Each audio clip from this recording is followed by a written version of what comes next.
Awe nos di Teleruba está presente também na lugar que antes estava conhecido como FOL, lugar que estava usado para autoridade americana, pero agora aqui está de mão de governo de Aruba. E o motivo que nós está aqui passou a inauguração do lugar aqui que vira é posto de guarda nos costas, caminho ilegal na guardar para depois deportar naturalmente. Pero nós estamos com o ministro Dawes, pero ministro, lá que nós vai durar que tem, é por o mesmo mira facilidade nova que o abordo trabalha para assim acomodar ilegal.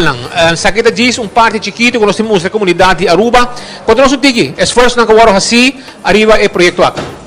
Bueno, hospitais nem que nós depois de chegar que nós trabalhando no terreno aqui para sacar ilegal, nós começamos uma situação que ainda não tem nenhuma facilidade para poder ter ilegal. No começamento nós estamos dando natureza de meldingsplicht.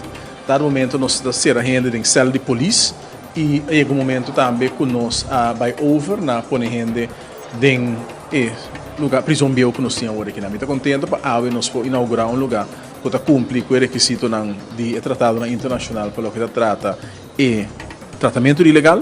Se você mira também que tem sala de recreio, caminho com certa exigência, que não pode ter nem de sala interior, que é sala de recreio top importante, não pode ir para fora morato, para não porta de solo, tomar viento, mas com exigência na CPT.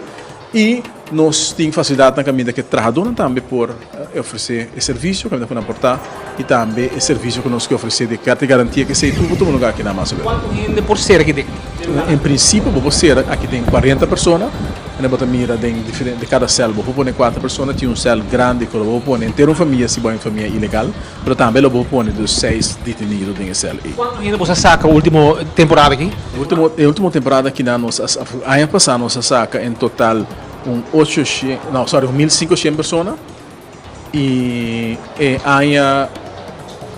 promete que ano passado nós proibir entrada na 1.444 pessoas. No aeroporto acaba a dizer que não pode entrar no nosso país. Danke. Essa é a palavra do ministro Dawes, o piano tiki, arriba lo que está em manejo para a estrangeria ilegal, gente que também aqui banda e que naturalmente não está bom venir arriba notícias. Aqui é vista completo que está hallando no momento aqui através de señal de Teleruba Canal G3. Lugar completamente renovado, uma inversão de hobby placa.